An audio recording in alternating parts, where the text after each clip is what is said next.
sensible person do when they can't look at anything else? Use music, of course. Everyone called him crazy, and he still went with it.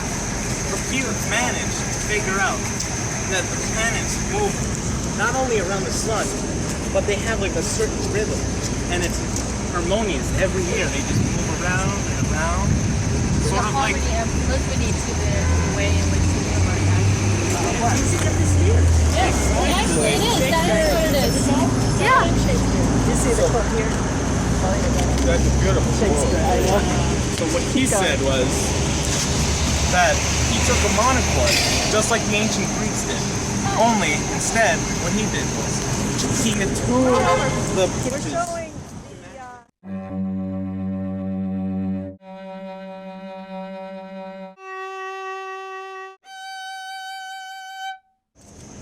And he described this as God's perfect world. Sort of like everything has a place, everything has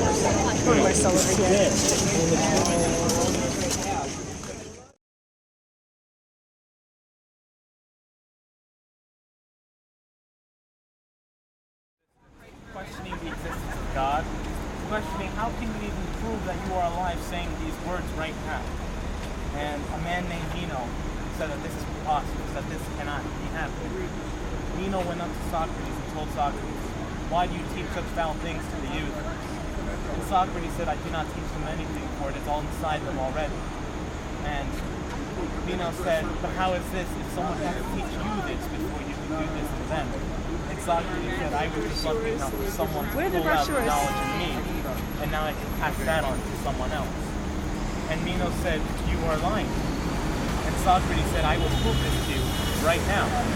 So they took one of Meno's slave boys and drew him a square, just like that. And Socrates, On the floor. drew a square and said, "I want you to double this square, the area of it." And then Meno said, "This is impossible. The slave boy has never had an education. The slave boy cannot read. Why would you do it?" And Socrates said, "He will figure this out without the answer. I will not help him in any way, shape, or form. He will figure this out. Just give him time."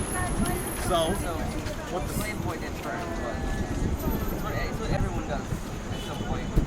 They constantly try to double the area. So first what most people would usually do is just add another square to the right. But you see that's double the area, so that's the rectangle. What Socrates was looking for was a square. So the boy adds 2 more squares here. Creates another square. This time it's 4 times the area. And then creates double of the square. Basically, what I'm trying to tell you is, the way of teaching kids is not to just tell them, use this formula to use for this problem. We want them to step through the discovery process of how we use this formula. For example, the Pythagoras theorem. We tell them nowadays in school, just use the Pythagoras theorem to solve your problems. That's like saying use a computer to solve your problem. Rather than just walking them through the discovery process of what Pythagoras did. And then giving them that yearning to learn more about, how people discovered these things. So we're teaching them the Pythagoras theorem, and we're also teaching them the discovery of how they learned this, and how they can, the why. Exactly.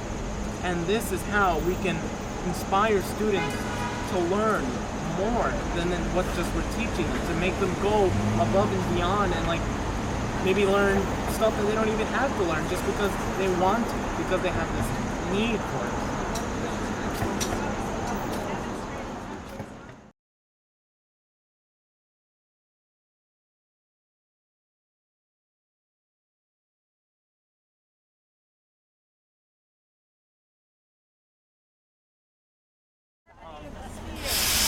The word educate comes from the Greek word edukar, and that means to pull out.